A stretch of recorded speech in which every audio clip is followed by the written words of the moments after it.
Namo Buddhaya, and welcome to the Buddha Dharma TV's Saturday program. My name is Lisa Chu. Today we will start with a Dharma talk, a Buddhist song, and a Jataka tale.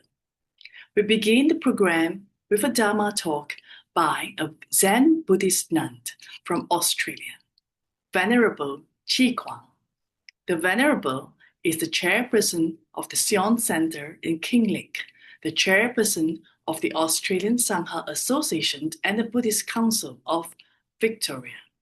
Venerable Chi Kwang actively participates in intra-Buddhist and interfaith programs.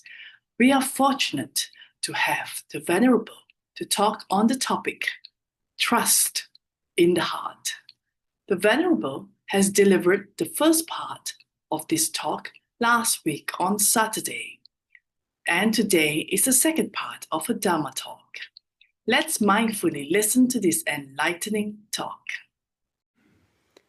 So thank you everybody for coming. Today I'm going to give a talk which is actually to give an introduction to a course I will be offering online.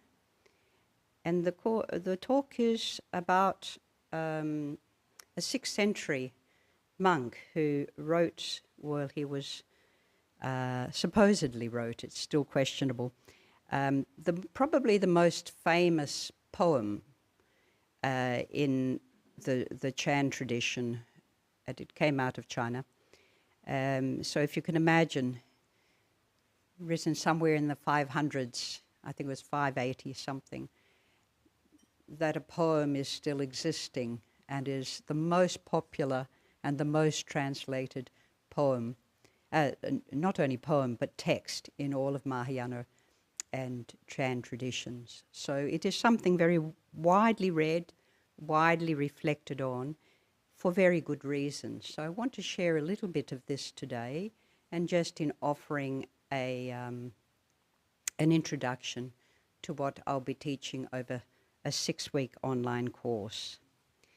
So the story goes, like in the Chinese lineage, we have this history of great Zen teachers or Chan masters who came from Bodhidharma, who was an Indian who went to China, and he had to reflect on how would Buddhism grow in China.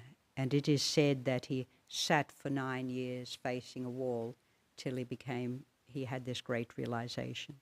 So we're talking here about the 3rd patriarch after Bodhidharma, and his name was Shengsan.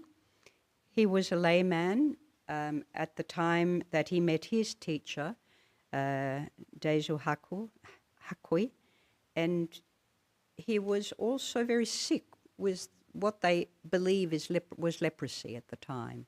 So he comes across this teacher, he goes to meet this teacher, and he says, I have a great illness, I'm riddled with illness.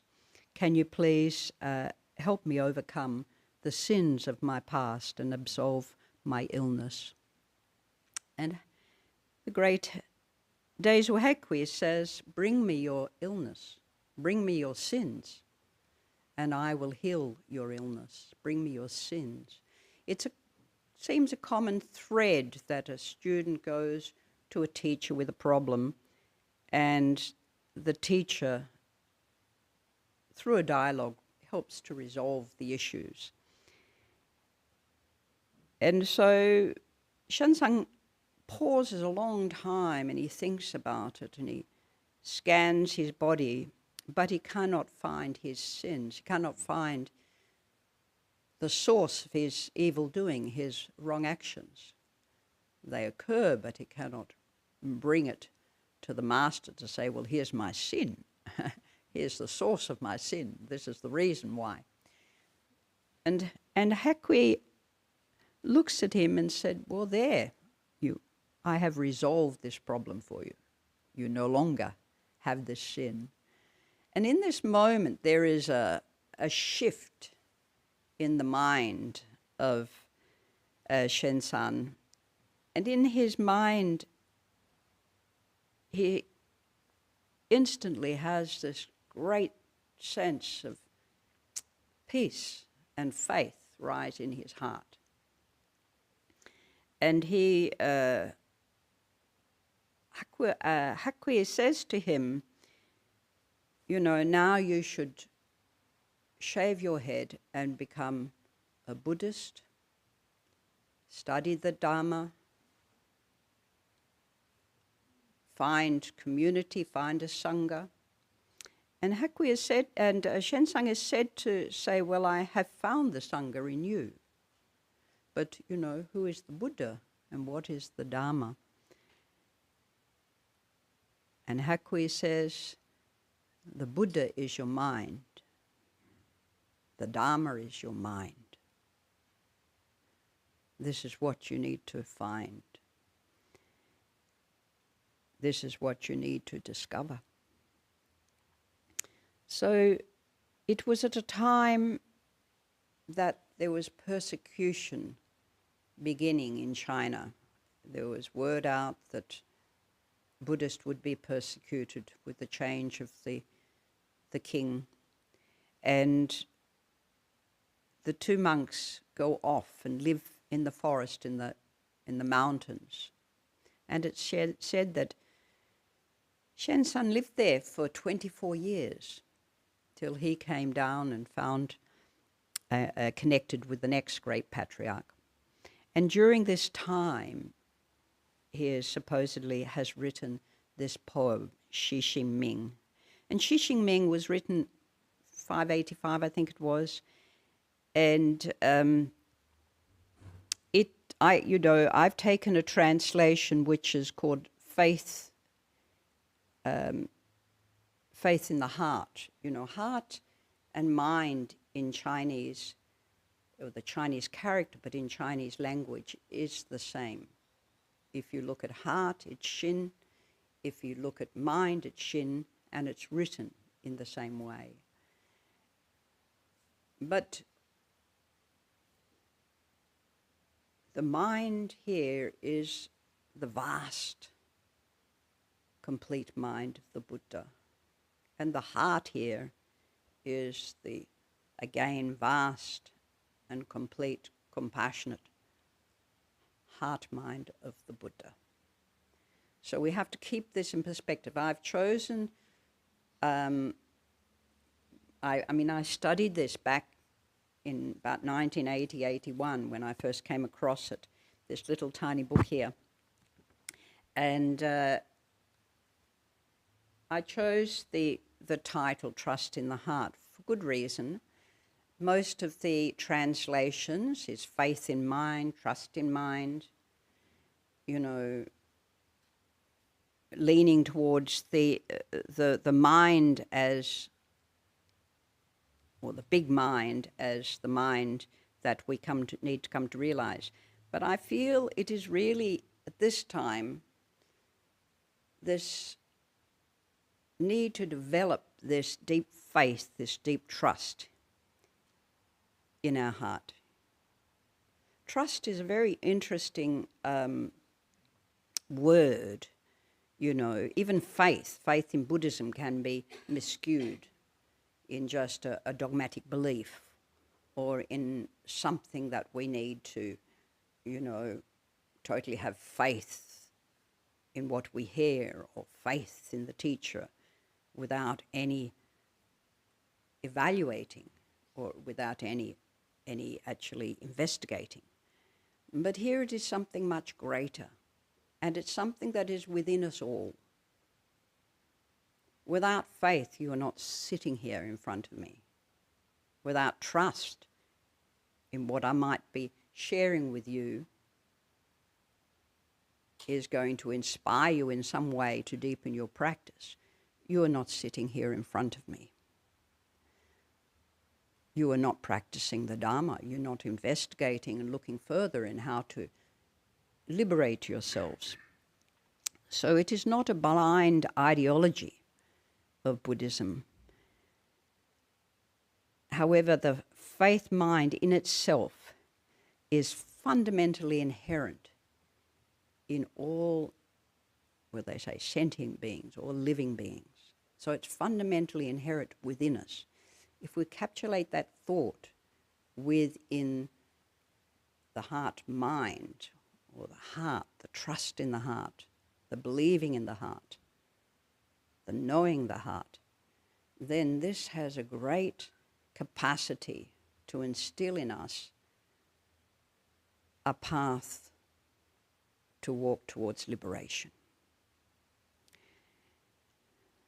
It begins with a line: the great way is not difficult for those who have no preferences. The great way is not difficult for those who do not choose and reject. Is another way of saying that line. These lines, or epigraphs they call them, are two little lines that are so complete within the line itself or within the two lines. They give you a picture of what we are trying to understand here. If you visualize or you picture the great, vast way, the great, perfect, vast space where nothing is lacking and nothing is in excess, you know, what is there to grasp? What is there to differentiate? So this is a poem about how to meditate, how to investigate the mind in meditation. It is a poem about liberation. So many of you here meditate on a regular basis, have sat in retreats. And you know how hard it is. But we have moments of experiencing this wide open, spacious, still mind. And that's because it is always there. If it wasn't there, we wouldn't be able to enter it. We wouldn't be able to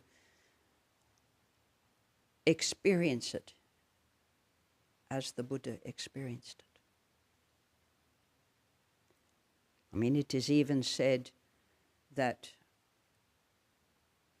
there is nothing, basically, that differentiates us to the Buddha, fundamentally, other than the Buddha recognized that in his own complete experience of it.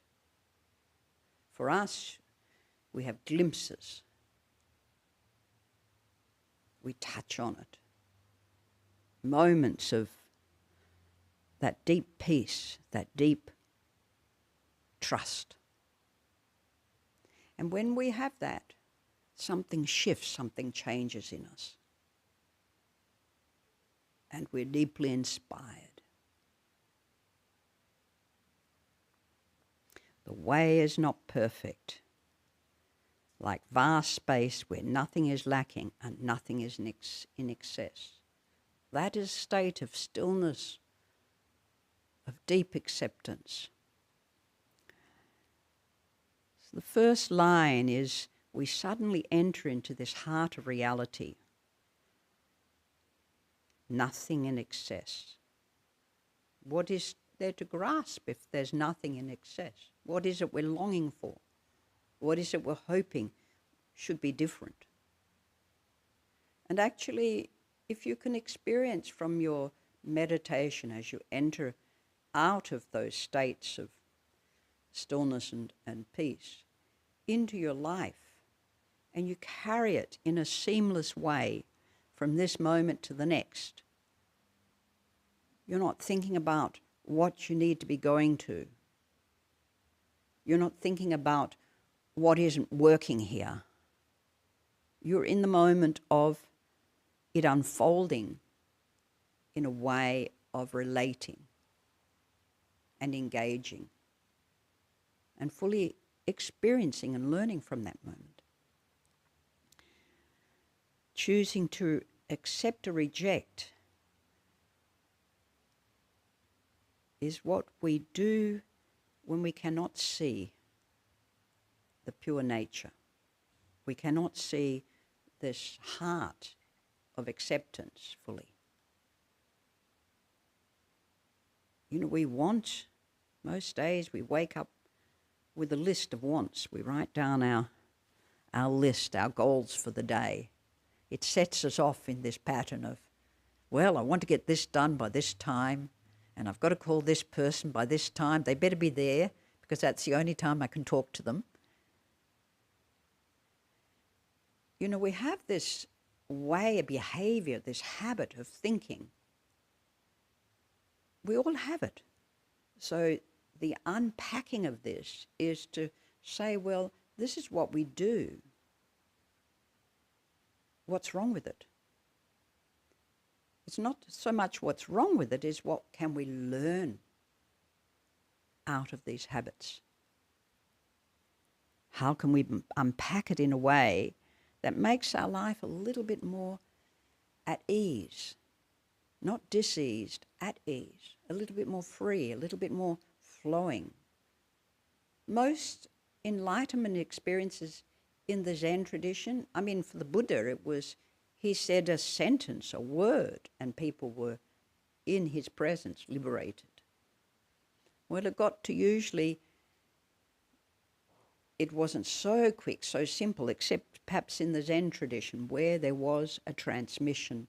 We say a transmission of mind. There was a transmission, a shift from the old way of thinking into a new way.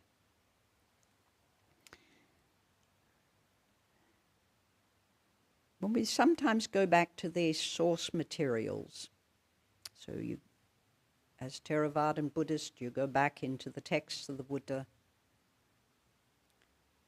the middle-length sayings, the various teachings of the Buddha. And this is to constantly engage us in the ideas that surround the Dhamma, but fundamentally to inspire us, to bring faith into us, to open the heart to new ways of thinking and being.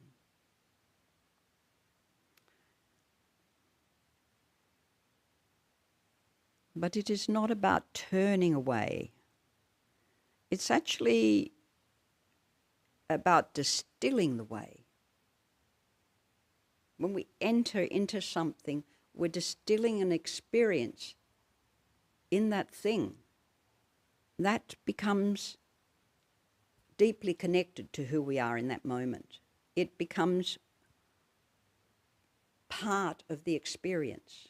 I sort of become the thing becomes me, the situation becomes something that I'm identifying with.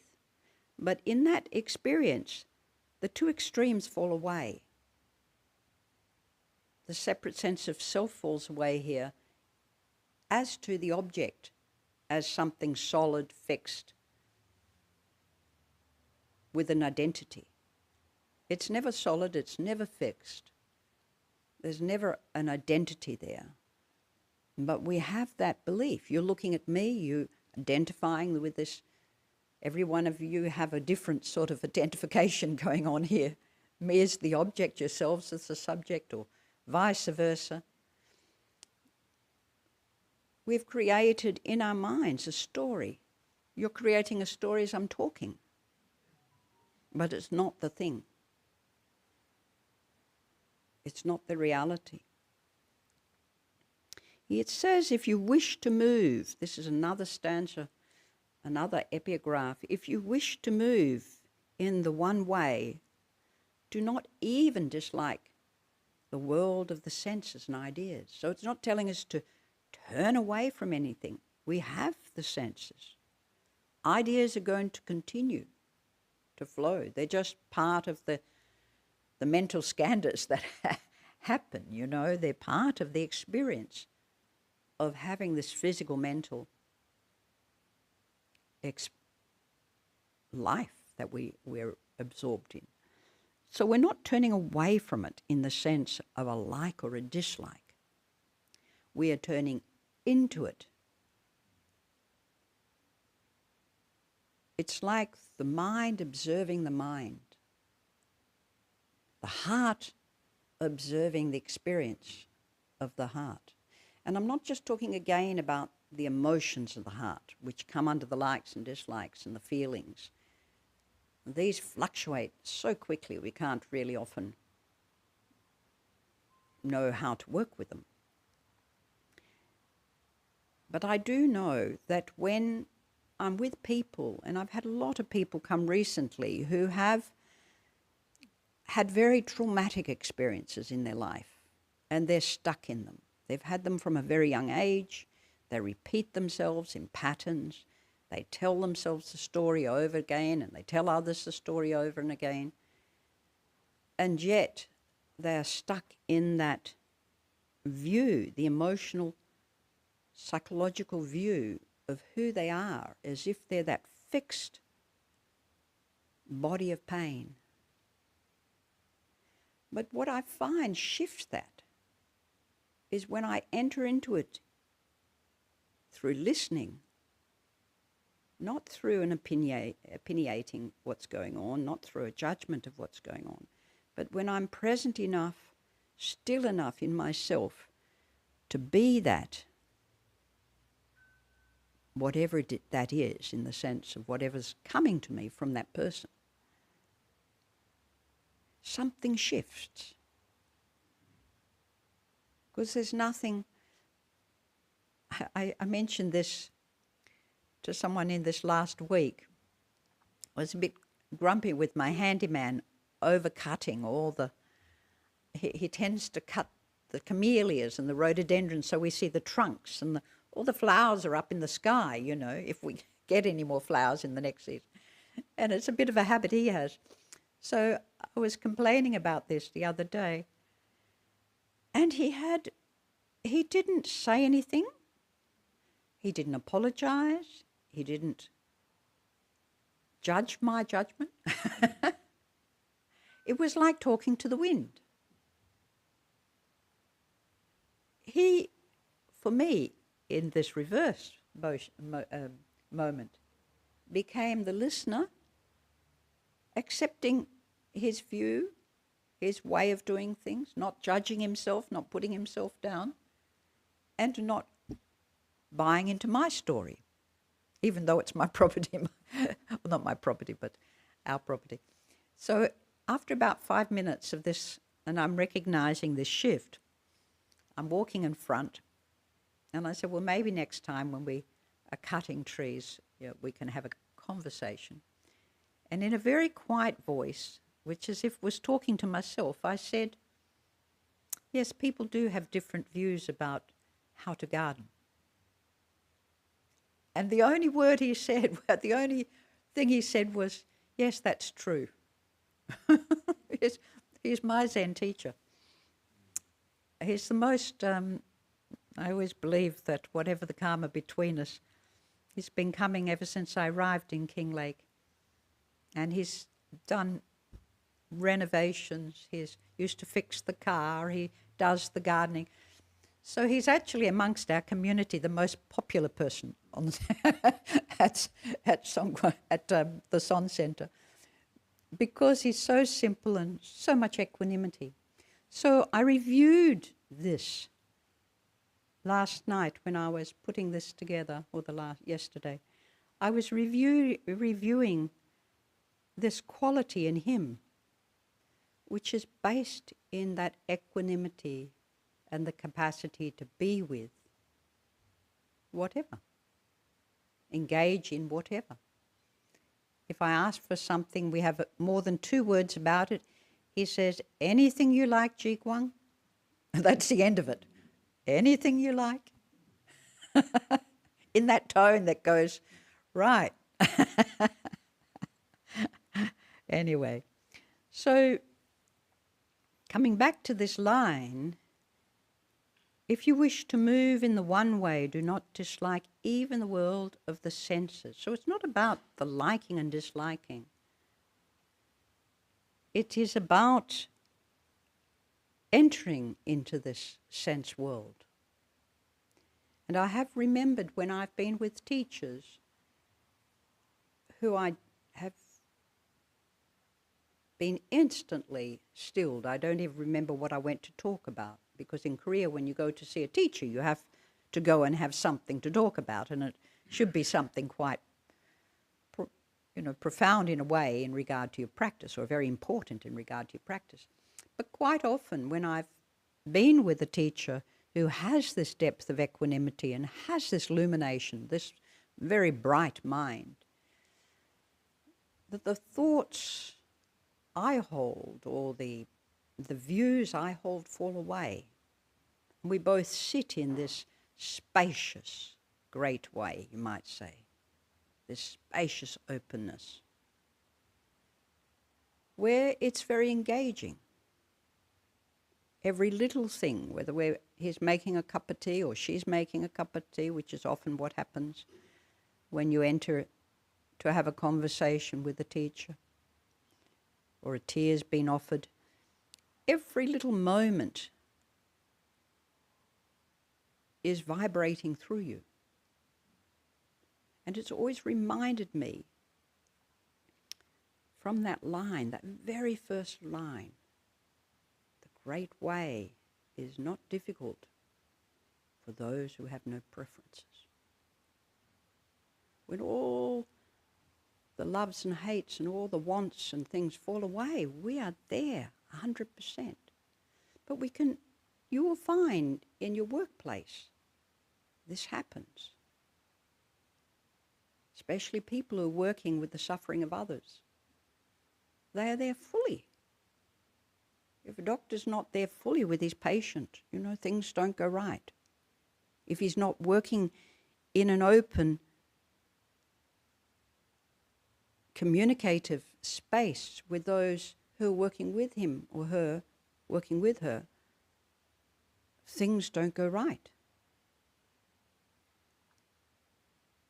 So the level of concentration is very important, as we discover in meditation.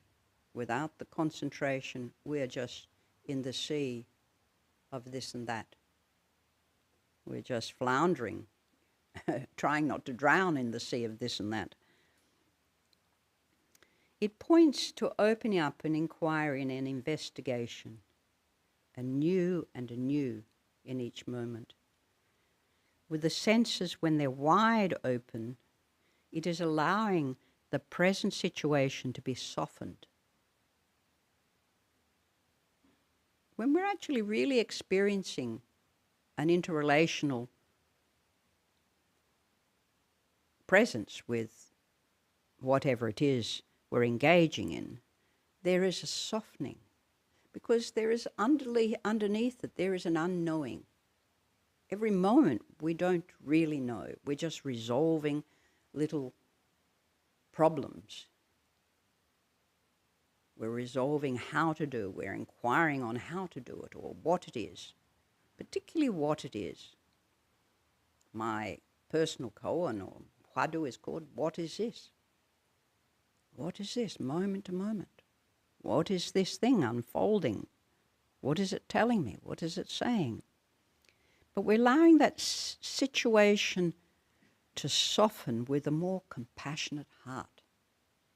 Without bringing the heart into it, things become a little bit brittle, a bit fixated, a bit opinionated.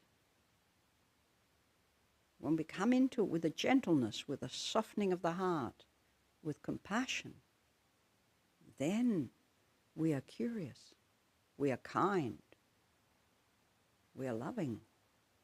Our presence is loving. The situation is loving back.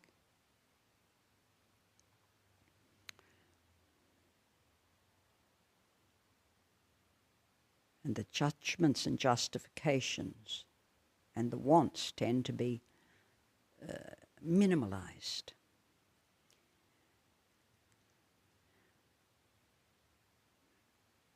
Choosing over what I like and I dislike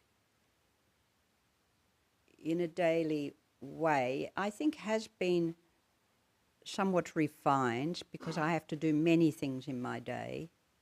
And this last 6 weeks have had a lot of visitors, so I've had to prepare and engage with a lot of visitors. and doing things online and conversations and so forth. But I try not to put a valuation. I tend to wake up in the morning and I have a little habit or pattern. I look at the weather, I look at the day. Does gardens need to be watered? Do birds need a little seed? I have a pattern of reflecting on what needs to be done when. This is over many years. You all have these habits you have refined over many years. But each of them in the moment is a wonderful practice. It's a wonderful interrelational, respectful practice. So what I do and when I do it, time becomes of essence. I often find when we have our committee meetings, there's this thing from some people, it has to be this long. I'm very busy. We can't go over the time. I come in with this pressure to get through the agenda of a meeting, and everyone's very relieved if I get it done in an hour. Now, I've heard the meetings in the BSV go for 5 hours, so just letting a few committee members who may be aware of that. All the rest of what we don't get done in the meeting, I have to get done myself, quietly on my own. So I don't think people really realise the amount that any one of us have to do in a day. No one else can really understand that. But we can learn through our practice to know what is important, what are priorities, without a whole day of picking and choosing. Now, I'm just talking really here about the very first stanza because I will explain, if any of you have interest, this in far more detail as we go through this long verse over the 6-week course. And another thing is to become, another stanza is to become serene in the oneness of things. So we all know that when we meditate and this oneness, the stillness envelops into a oneness of things, this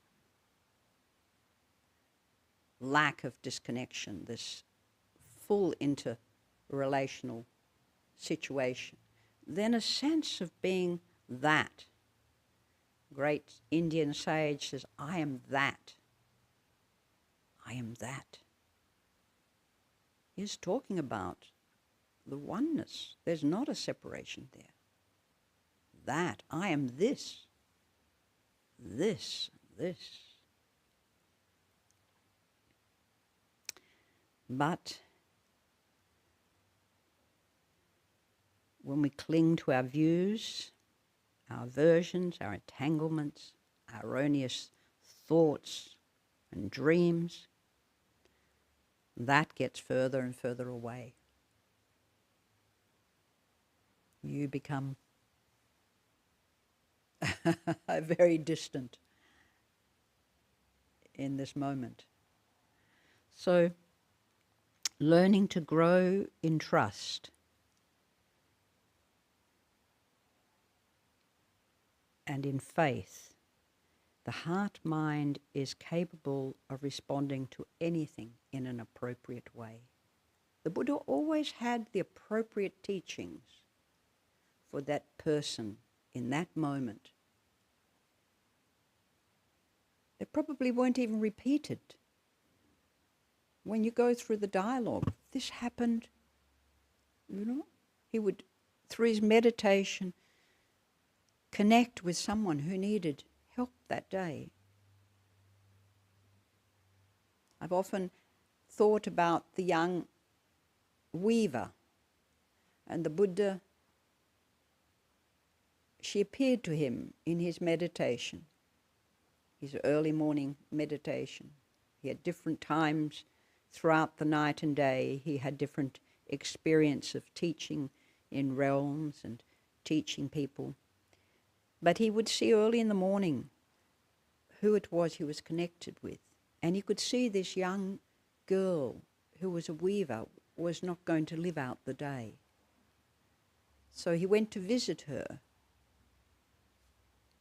and he asked, "Have you finished your weaving for the day? Have you finished the cloth you're weaving? Have you completed your work?" "Yes," she said. And then he, I've forgotten the exact response, but the response was in good. You have finished what you need to do.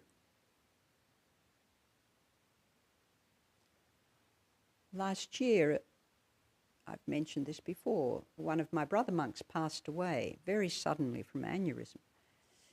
And we're having his first death ceremony, so I'll be going to Korea in April. But I was talking to another brother monk, and I said, he was always in such a hurry to get everything done yesterday.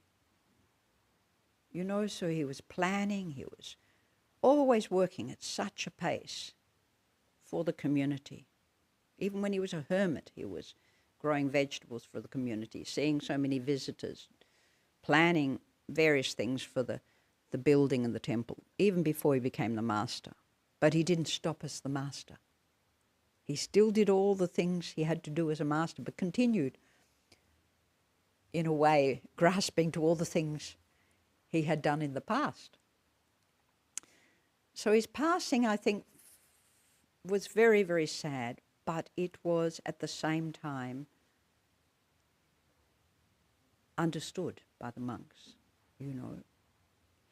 But I saw it in another way. I saw it like this little girl whose karma in this life had come to an end because she had finished what it was she had to do. And I think had he lived longer, there would have been this habit of continuing to have to always give out and give out and give out. So there needs to be this balance, this equanimity, this stability, fundamental stability for faith and trust in the heart. Trust that the heart knows what to do, how to do it, when to do it. Not always pushing the body and mind to do things in the way we want them to happen. So also another thing really important, trust implies truthfulness. Without truthfulness, it is very hard for trust to be there. A truthful mind is not separate from reality and what's going on around us. It's not reliant on another's opinion or view. A truthful heart is not missing something. It has no false values. It has no expectations. It is just a pure heart. To deny the things of the reality of things is to miss their reality. So we have to accept what is arising with us as the practice. To assert the emptiness of things is also to miss their reality. Emptiness became, for many practitioners, a nihilistic went in a nihilistic way. But emptiness actually is the totality of things. It's the realm of totality, we call it. When nothing is missing. It's such a fullness, such completeness, that it is called empty of any self-separation, self-involvement. So to assert the emptiness of things is to miss its reality. If I sit here and I go into some sort of state and you're not there, then something's missing. When the heart rests in the inner stillness, what appears outside as grievance, aggression, or suffering is just arising from within our own mind. It's not the reality of what's out there.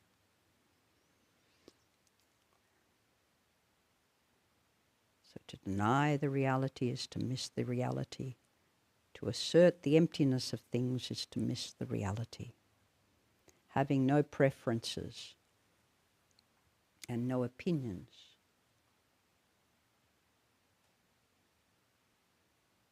doesn't mean we stop loving. But we can stop talking about it. We can stop ruminating, worrying. And we can also have some control over our habits, the way we communicate, the way we share our lives. One teacher put it this way: thinking is a sense phenomenon.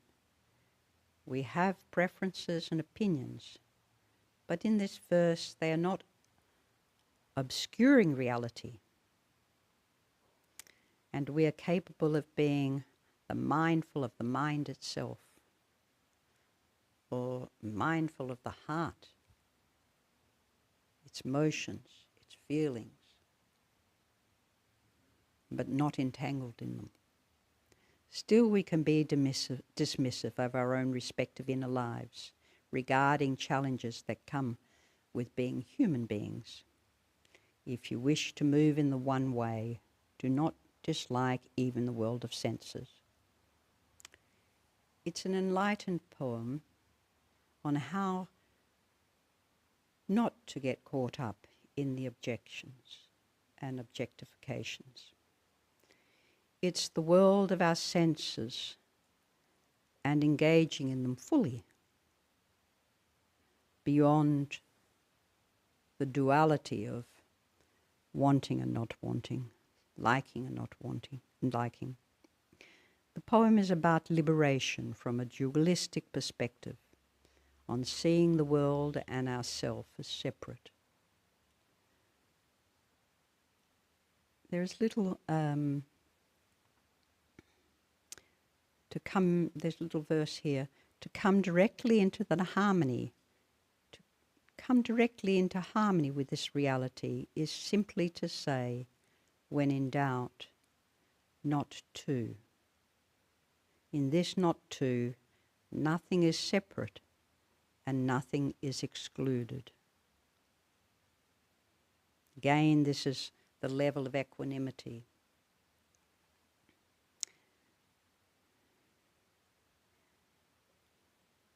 It moves into a little epigraph called saying, I don't live in the outer entanglements or attachments. Or again, I think I said this, nor in the inner feelings of emptiness.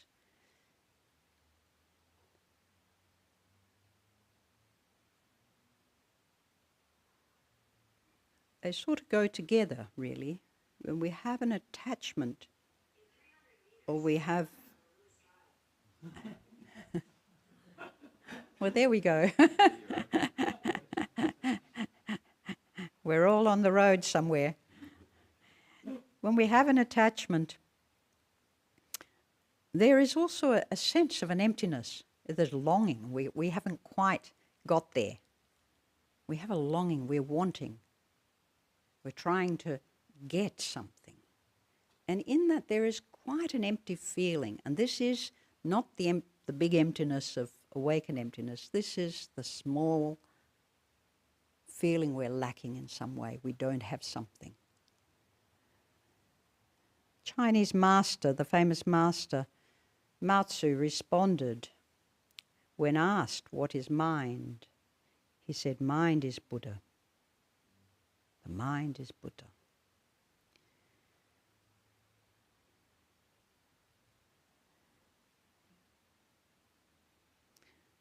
To attain not two and not one is to attain the level of faith that the author of this poem was able to write. Trust in faith, or trust in mind. There's a little poem I'll end with here. It's called Asan's Rooster. Asan was a laywoman in the 18th century in Japan, and she studied with a Zen master, Tetsumamon. And she was unremitting in her devotion to practice. She was a very devout practicer. Often devout and devotional practice is in the Pure Land faith, where you have a deity or the Buddha, and you pray to that deity and Buddha for liberation. And for some, it's to be liberated in the Pure Land or in a pure heaven. And she was a practicer of this. And another thing about this poem, it was actually written in a response, or in a way to go beyond just that faith, more doctrinal, dogmatic faith. That you can get something if you pray to this, or you can get something if you attend a teacher and do a lot of good practices. It was against that. It was turning us back into a direct response within ourselves to enter, hopefully, quite spontaneously, but into this state, a moment of experience where you do not experience that duality.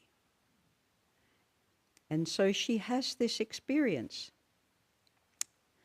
One day during her morning sitting, she heard the crow of a rooster, and her mind suddenly opened. She spoke a verse in response. The fields, the mountains, the flowers, and my body too are the voice of the birds. What is left that can be said to hear? So what is left to hear? That one crow, that moment of one particular crow, took her back into that great way where there were no distinctions, no preferences, no clinging, no judging, no turning away from. It entered her straight in to the heart of the matter, the truth of the matter.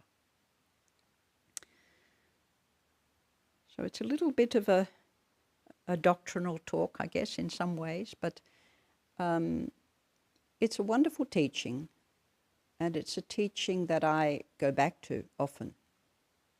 But I can see, as I'm getting older, there is a thread from way back when I was in my 20s and first reading it. There is this thread of experiences, you might say, thread of wisdom and compassion arising that relate to this poem for me. I can speak on many instances, and I will talk through some of those, but I want to use the time in this course where we have a meditation to see the verses we're talking about, how we experience those in our meditation. To have a period of time to actually unpack each word, each line, and see where we have difficulties or we have a deep understanding of that. Often we skim. Do you notice when you read, you skim? We're trying to find very fast ways. There's actually books now. You can get the whole book in 15 minutes because someone summarized the whole book. But in that 15 minutes, you might actually lose what you would experience from reading the book yourself, in the sense of the moments of wisdom that fly off the page that relate to you. So it's not about trying to get a full understanding of these words. It is more about, from a meditative place, having an experience that takes us into or inward, where we can trust fully ourselves at any moment. We can trust our heart. Our mind is experiencing what it needs to experience in life. And what it will take into the next moment that will continue to open the experience of life. That's what we're living for. That's what we're here for. So thank you for living. Thank you for living. That's wonderful. Thank you for being here. And yes, I think there's time for a few questions. I don't know. Thank you, Venerable. Yeah, we've got some time. First question from the floor, maybe? It might take a moment to freeze, unfreeze the mind.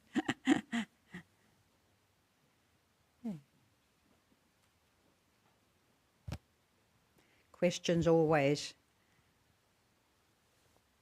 have us relating a little bit more to one another. Hi, thank you very much for the talk. That was very interesting.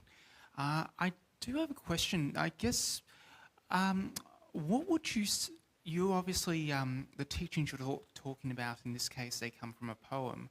And I guess, look, I just wondering what role you see actually poetry as actually, I guess, playing within schools of Buddhism, maybe a bit your school or maybe other schools of Buddhism. I guess the reason why I ask is because, you know, I've read mantras, I've heard of suttas, I've heard of teachings, I guess, but I haven't really, I guess, so far I'm not familiar with too much Buddhist poetry, and I guess I'm just thought I'd ask, what role do you see that as playing? Well, Buddhist poetry is, everything was in verse.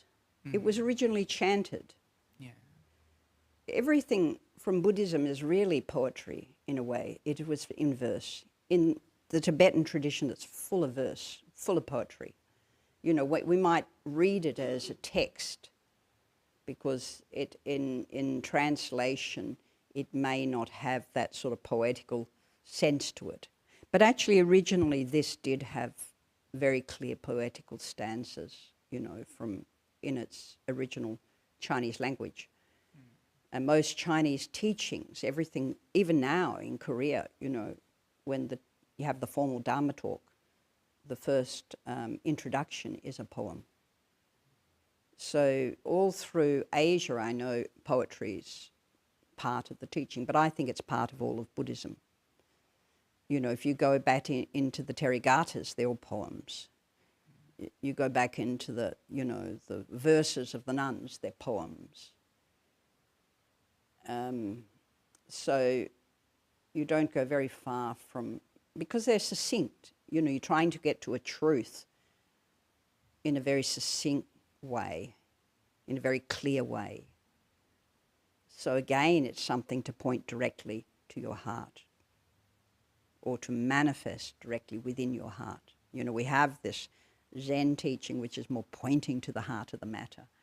From this teaching, it is actually becoming the heart of the matter. So to do that, you need some sort of poetry of verse to take the mind there.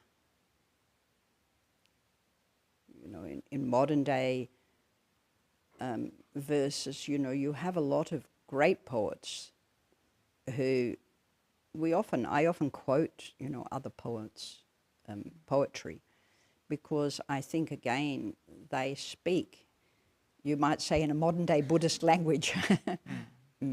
They bring Buddhism into nature into the nature of the world that we live in and experienced in the moment. You know, haiku, a Japanese form of poetry, where they have, you know, only three lines, supposedly three words, 4 words, and 3 words, 5 words, and 4 words. You know, this very succinct way of getting a message is always very much like an enlightenment experience. And often it has something that takes you there, the sound of the wood being split, or the sound of, you know, the footprint, your feet moving on the ground or something. Or it might have, you know, so it's using the senses in this way, in the case sound. Sound of Avalokiteshvara, you know, hearing all the cries of the world in that one moment, is another line that's encapsulated in this sort of epigraph way. You know, how can you hear all the cries of the world, all the suffering of the world? It's not how do you feel it, how do you experience it, how do you hear it? So have a look at that. It's good. Thank you very much. Yeah. There's one just behind. Oh, and one.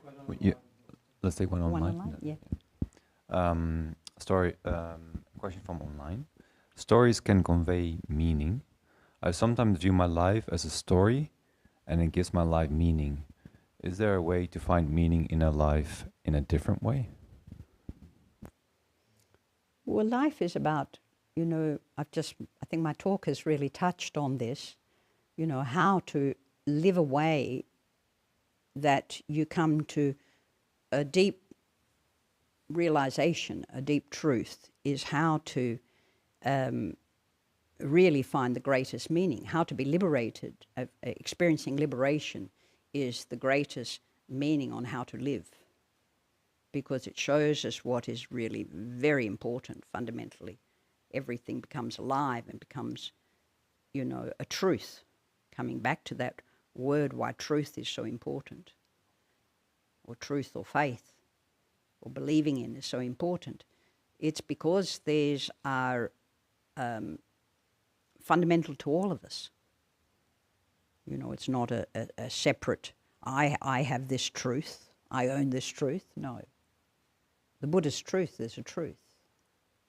You can enter it in any number of ways, but you will have the same understanding of that when you experience it at that level, when you understand it fully. So you might come to a great intellectual understanding, you might come to a great succinct poetical understanding, but actually a truth is alive beyond just the academic literary way of thinking and learning, is alive when it is in action, in this present moment action. That's when truth is revealed. So that's why in the Zen tradition, you know, something that cracks open that moment, something that takes you completely, clears the mind completely, and there's no separation, then that will reveal the truth of that moment. It's not something you can know. It's not something you'll learn out of a book. It's something that you come to realize. Yes, one behind.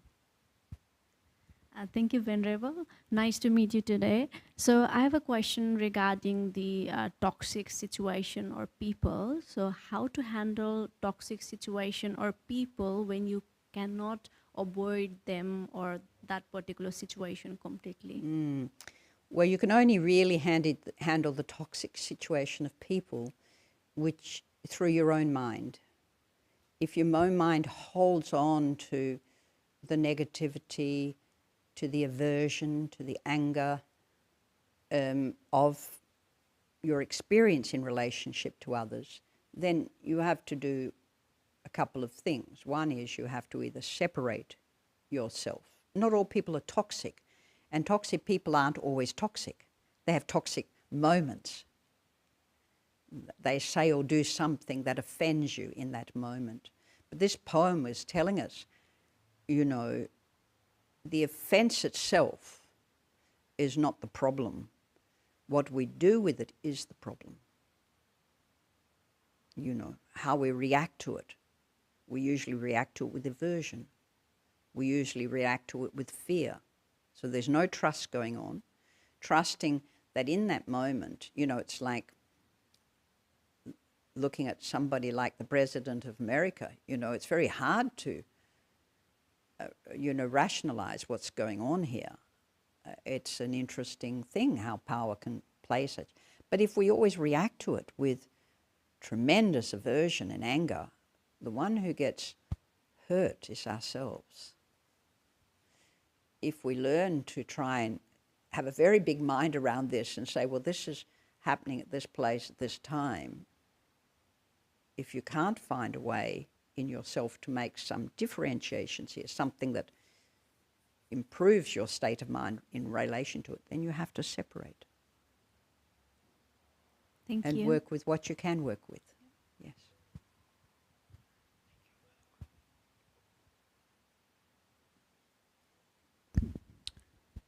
Question online. In Buddhism, we know kusala, wholesome, and akusala, unwholesome. What if one person is giving dana, but the person who received the dana doesn't feel... I can't understand what you're saying. Sorry. Well, wholesome and unwholesome, I heard that. Yeah, so, and then what if one person is giving dana, but... Giving what? Dana. Dana? Oh, yeah. Oh, okay. Yeah. But the person who received the dana doesn't feel happy because it's given without respect. Ah. Well, that's the problem with the person who is receiving the Dhamma. It's not in the gift. Now, the Buddha talked very clearly on this too. You know, you don't have to receive the gift of the giver if it is not, given with respect or with, a good heart.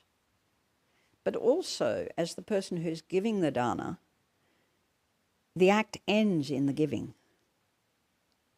So you give the dana out of respect and kindness. How they receive it, A lot of people bring dana here, and monks might eat this and not eat that, all picking and choosing as we go along the line. I used to try and put a little bit of everything in my bowl, which made me my stomach very upset. But, I'd think, well, I'm only coming once a month or so. I can bear it. I don't know how you do it every day. So when I went, after some time, I noticed that monks and nuns were taking food that would work for their system. It wasn't that they were rejecting all the rest of the food. They give blessings for it and show appreciations for it. But when we offer something, we can only offer it in our, good heart. If the monk doesn't like it, then that may not suit him or her. That is their issue. The act is done in the doing and the giving. The act of receiving, what we receive and take in, is part of our own mindset around that. If it's not received in kindness, then there's a bit of work to be done on that level of trusting in one's heart. Yeah. Okay, thank you.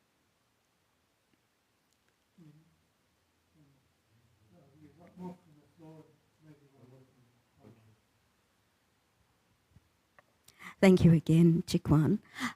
Sorry, I was a bit late, so just getting back to the poem, I was just wondering, was it Korean, was it Chinese? No, it's Chinese, so Chinese? you might have missed that. And is there an author and a date? I did share that. So the author was a man by the name, or he became a monk, by the name of Sheng San.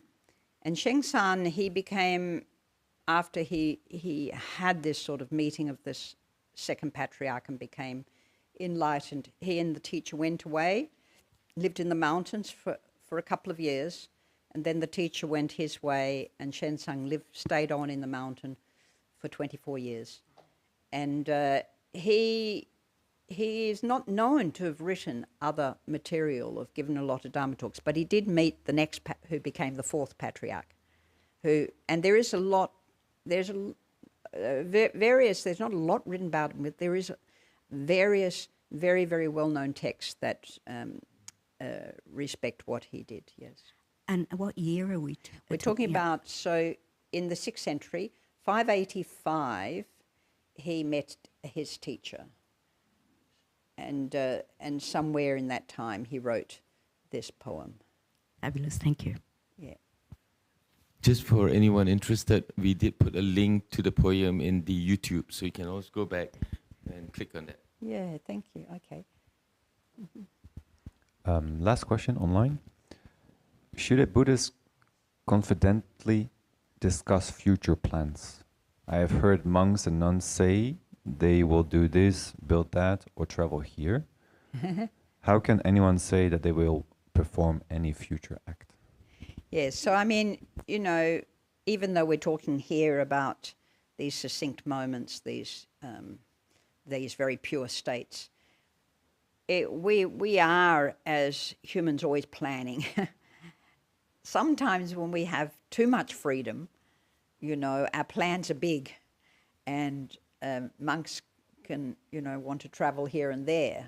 We always have to keep, I'm very conscious of traveling. I only travel for purpose, because the money to travel, you know, is dana money generally, or is money that is even, you know, what comes into the center gets replenished, because I receive gifts that come back into the center.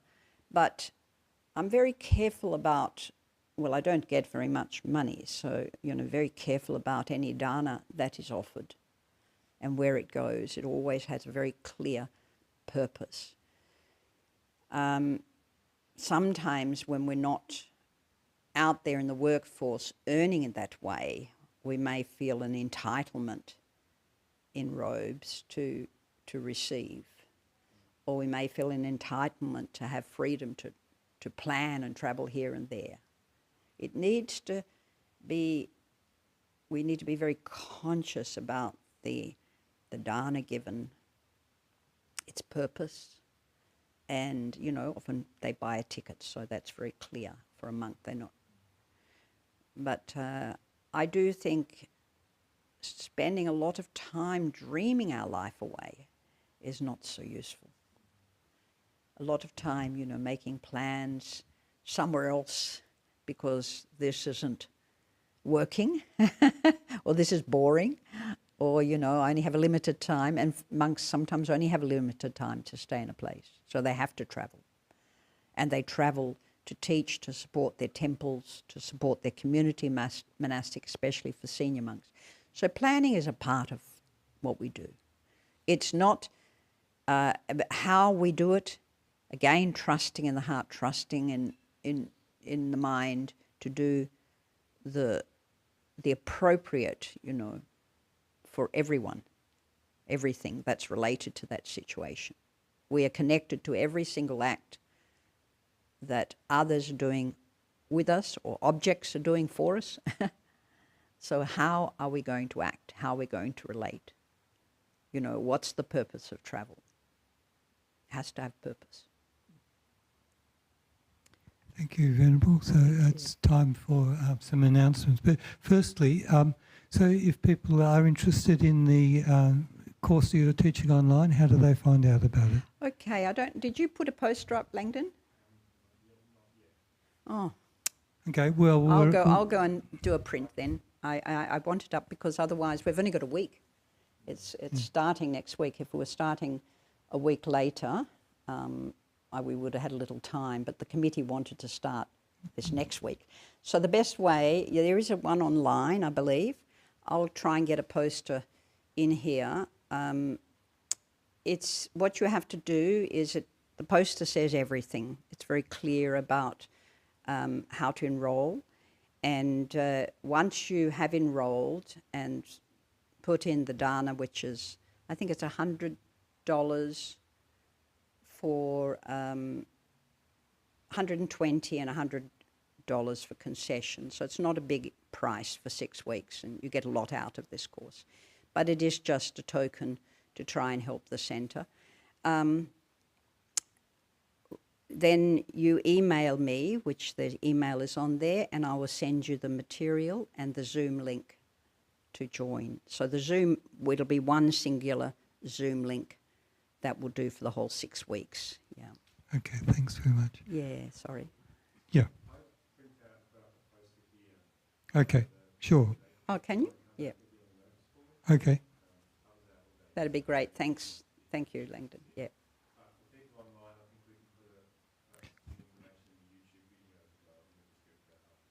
Okay, good.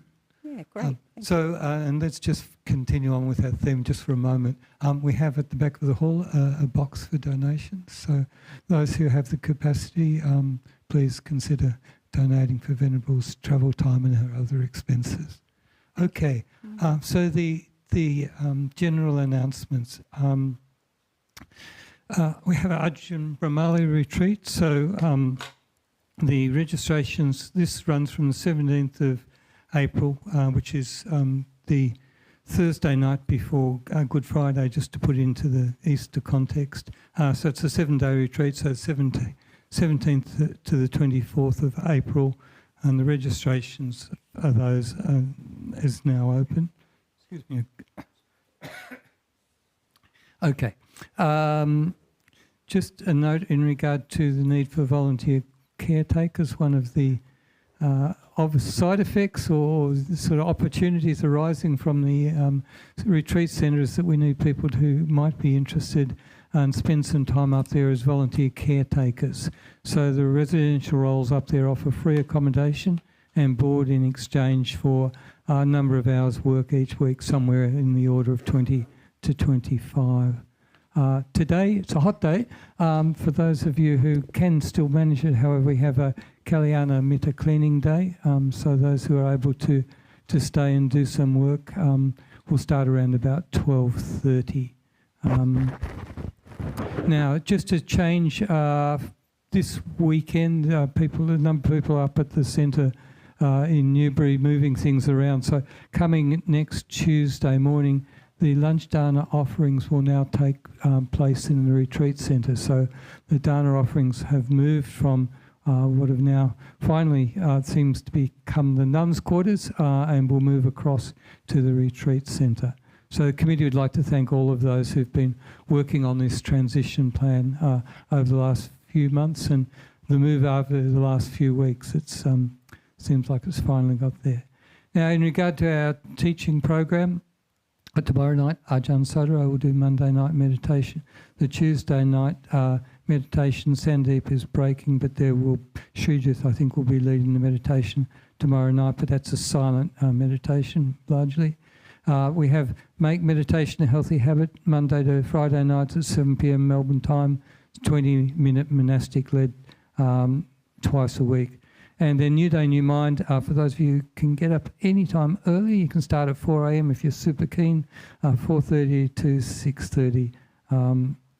And then next week, the Sunday morning teaching will be Bante Chittagutta Mahathera, who's an Indonesian bhikkhu. So the talk will be translated. And I didn't manage to print out my promo for him. Oh, yeah, yes, I have, in smaller writing. So he's a senior bhikkhu, comes from Western Lombok. He's currently the head of foreign affairs for the Indonesian Theravada Buddhist Association. And he's also a Dharma teacher at the Buddhist University in Kertajutta, I think. It looks like Batu in Java. So Bante will be here next week. And Monday night will be Ajahn Sadhara taking the Monday night. And that's it for the announcements. So I'll pass back to Venerable just to formally close the talk for this morning and to offer our respects. Sadhu, sadhu. Thank you, everybody, and I wish you good health and keep cool today. So if you can stay back and help a little bit with the clean-up, that would be wonderful. And if you would like to come and join us for lunch, that would be wonderful too. So, sadhu, Our next item is a song by a Malaysian Buddhist musical group called The Wayfarers, who created a number of popular songs that are still sung today. They wrote songs in both English and Pali, covering mainly themes from the Buddha's teaching and personal reflections. Let us now listen to a Buddhist song by the Wayfarers.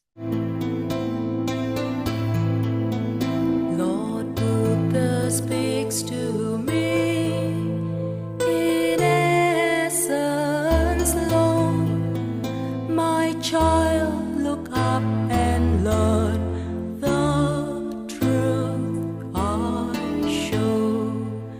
Trust not illusions, vision, ever brief and fleeting, for only truth can give thee thy heart's desire.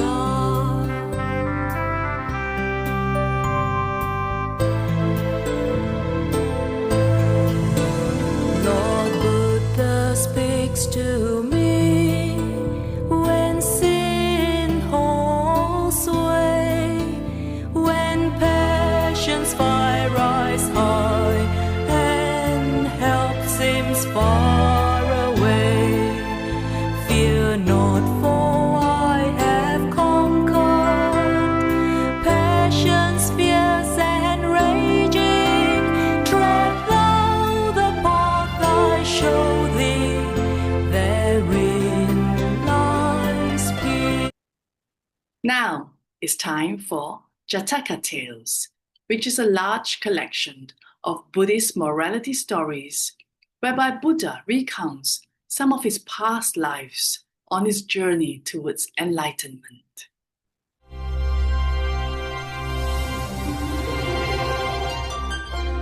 ขันธปริตตชาดก ชาดกว่าด้วยพระปริตป้องกันสัตว์ร้ายต่างๆ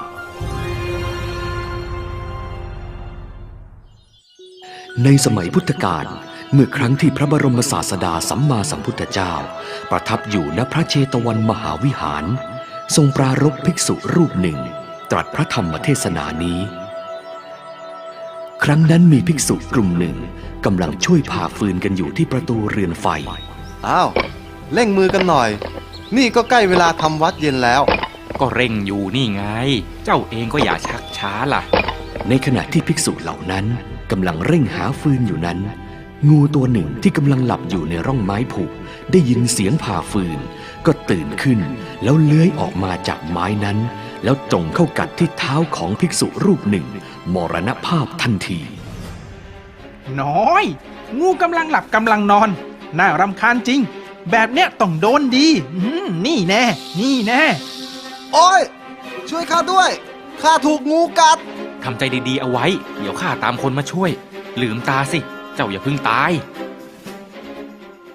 เรื่องที่ภิกษุถูกงูกัดจนมรณภาพนี้ได้ปรากฏไปทั่ววัดภิกษุทั้งหลายต่างพากันสนทนาถึงเรื่องนี้ในโรงธรรม ภิกษุนั่นถูกงูกัดที่หน้าประตูเรือนไฟนั่นแหละ เจ้างูนี่ร้ายจริงๆเห็นว่าพอกัดแล้วภิกษุนั่นก็มรณภาพทันทีเลย โอ้โหน่ากลัวจริงๆเป็นแบบนี้ข้าก็ไม่กล้าไปผ่าฟืนแถวนั้นแล้วละ พระศาสดาเสด็จมาเห็นภิกษุเหล่านั้นกำลังจับกลุ่มสนทนากันอยู่จึงทรงตรัสถาม ดูก่อนภิกษุทั้งหลายพวกเธอนั่งสนทนากันด้วยเรื่องอะไร พวกเราสนทนากันเรื่องที่มีภิกษุถูกงูกัดจนมรณภาพพระเจ้าค่ะ พวกเรากลัวจะถูกงูกัดจนไม่มีใครกล้าไปแถวนั้นอีกพระเจ้าค่ะ ดูก่อนภิกษุทั้งหลายหากภิกษุรูปนั้นจักได้เจริญเมตตาแผ่ถึงตระกูลพญางูทั้งสี่แล้วงูก็จะไม่กัดภิกษุนั้น แม้ดาบททั้งหลายซึ่งเป็นบัณฑิตแต่ปางก่อนเมื่อพระพุทธเจ้ายังไม่ได้อุบัติก็ได้เจริญเมตตาในตระกูลพญางูทั้งสี่ปลอดภัยอันจะเกิดเพราะอาศัยตระกูลพญางูเหล่านั้นพระศาสดาตรัสดังนั้นแล้วจึงทรงนำเรื่องราวในอดีตมาแสดงดังนี้ในอดีตการครั้งพระเจ้าพรหมทัตเสวยราชสมบัติอยู่ในกรุงพาราณสีพระโพธิสัตว์ อุบัติในตระกูลพราหมณ์แคว้นกาสีครั้นเจริญวัยพระโพธิสัตว์ก็สละกามสุขออกบวชเป็นฤาษีสร้างอาสมบทอยู่ที่คุ้งแม่น้ำแห่งหนึ่งในหิมวันตประเทศความสุขทางโลกมิใช่ความสุขที่แท้จริงเราควรสละเสียดีกว่าเมื่อออกบวชเป็นฤาษีแล้วพระโพธิสัตว์ก็ได้บำเพ็ญเพียรจนเกิดอภิญญาและสมาบัติเป็นที่นับถือของฤาษีในป่านั้นและเป็นครูประจำคณะของหมู่ฤาษีทั้งหลายฤาษีผู้นี้บำเพ็ญเพียรจนสำเร็จฌานช่างน่าเลื่อมใสนักพวกเราขอฝากตัวเป็นศิษย์ท่านขอท่านจงรับเราไว้ด้วยเถิดถ้าเช่นนั้นพวกท่านทั้งหลายจงตั้งใจบำเพ็ญเพียรเพื่อให้เกิดอภิญญาและสมาบัติเถิดณที่ฝั่งแม่น้ำที่คณะฤาษีของพระโพธิสัตว์อาศัยอยู่นั้นมีงูพิษนานาชนิดอาศัยอยู่งูได้กัดฤาษีเสียชีวิตไปหลายตนงูช่วยด้วยข้าโดนงูกัดช่วยข้าด้วยทางนี้ก็มีป่าแห่งนี้มีงูมากมายเหลือเกินเรื่องที่ฤาษีสัตว์ถูกงูกัดตายไปหลายตนนั้นนับวันก็ยิ่งเพิ่มจำนวนมากขึ้นสร้างความหวาดกลัวให้กับฤาษีทั้งหลายในคณะของพระโพธิสัตว์ยิ่งนักไม่ไหวแล้วข้ากลัวเหลือเกินวันนี้ก็มีฤาษีถูกงูกัดตายอีกแล้วถ้าเป็นแบบนี้ต่อไปพวกเราก็คงไม่รอดเหมือนกันเมื่อพระโพธิสัตว์เห็นว่าฤาษีทั้งหลายต่างพากันหวาดกลัวงูพิษนั้นจึงเรียกประชุมและให้โอวาทแก่ฤาษีทั้งหลายหากพวกท่านเจริญเมตตาในตระกูลพญางูทั้งสี่งูทั้งหลายก็จะไม่กัดพวกท่านเพราะฉะนั้นตั้งแต่นี้ไปพวกท่านจงเจริญเมตตาในตระกูลพญางูทั้งสี่เถิดพระโพธิสัตว์บอกให้ฤาษีทั้งหลายเจริญเมตตาแก่พญางูทั้งสี่แล้วจึงกล่าวคาถาขอไมตรีจิตของเราจงมีกับตระกูลพญางูวิรูปักขะขอไมตรีจิตของเราจงมีกับตระกูลพญางูเอราปถะขอไมตรีจิตของเราจงมีกับตระกูลพญางูฉัพพยาปุตตะขอไมตรีจิตของเราจงมีกับตระกูลพญางูกันหาโคตมะพระโพธิสัตว์ครั้นแสดงตระกูลพญางูทั้งสี่อย่างแล้วจึงกล่าวคาถาต่อขอไมตรีจิตของเราจงมีกับสัตว์ที่ไม่มีเท้าขอไมตรีจิตของเราจงมีกับสัตว์สองเท้าขอไมตรีจิตของเราจงมีกับสัตว์สี่เท้าขอไมตรีจิตของเราจงมีกับสัตว์ที่มีเท้ามากขอสัตว์ที่ไม่มีเท้าสัตว์ที่มีสองเท้าสัตว์ที่มีสี่เท้าสัตว์ที่มีเท้ามากอย่าได้เบียดเบียนเราเลยทั้งมวลจงพบกับความเจริญความชั่วช้าอย่าได้มาแผ่วพานสัตว์ตนใดตนหนึ่งเลยพระพุทธพระธรรมพระสงฆ์มีพระคุณหาประมาณมิได้บรรดาสัตว์เลื้อยคลานคืองูแมลงป่องแมลงมุมตุ๊กแกและหนูมีคุณหาประมาณไม่ได้เราได้ทำการรักษาทำการปกป้องไว้แล้วขอสัตว์ทั้งหลายผู้มีชีวิตจงพากันหลีกไปข้าพเจ้าขอนอบน้อมแด่พระผู้มีพระภาคเจ้าขอนอบน้อมพระพุทธเจ้าทั้ง7พระองค์พระโพธิสัตว์ผูกพระปริตนี้ให้แก่คณะฤาษีแล้วตั้งแต่นั้นเป็นต้นมาคณะฤาษีก็ตั้งอยู่ในโอวาทของพระโพธิสัตว์เจริญเมตตารำลึกถึงพระพุทธคุณเมื่อฤาษีรำลึกถึงพระพุทธคุณอยู่อย่างนี้บรรดางูทั้งหลายทั้งหมดต่างก็หนีไปแม้พระโพธิสัตว์ก็เจริญพรหมวิหารมีพรหมโลกเป็นที่ไปในเบื้องหน้าเมื่อพระศาสดาแสดงธรรมเทศนาจบแล้วจึงทรงอนุญาตให้ภิกษุทั้งหลายแผ่เมตตาไปยังตระกูลพญางูทั้งสี่ภิกษุทั้งหลายเราอนุญาตให้ภิกษุแผ่เมตตาจิตไปยังตระกูลพญางูสี่จำพวกนี้เพื่อคุ้มครองตนเพื่อรักษาตนเพื่อป้องกันตนพระศาสดาทรงนำพระธรรมเทศนานี้มาแล้วทรงประชุมชาดกคณะฤาษีในครั้งนั้นได้เป็นเหล่าภิกษุในครั้งนี้ส่วนครูประจำคณะคือเราตถาคตนี้แหละ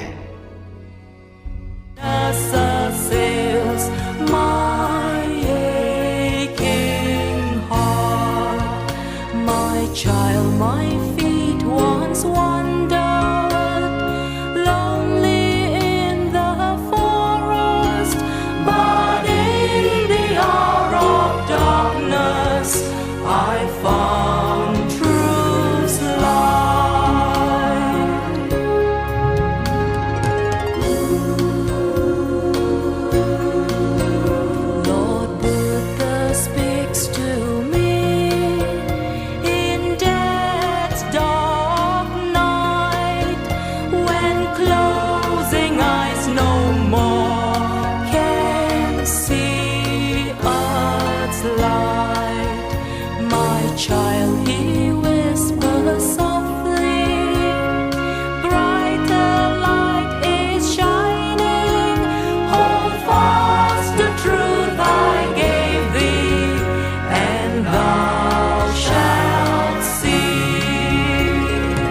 concludes today's program. If you have any questions about the contents of our broadcast, please feel free to reach out to us at info@buddhadharmatv.com. Our dedicated team remains committed to sharing the profound teachings of the Buddha, helping you walk the path of wisdom and enlightenment. Thank you for joining us. We look forward to seeing you again tomorrow at the same time. Namo Buddhaya.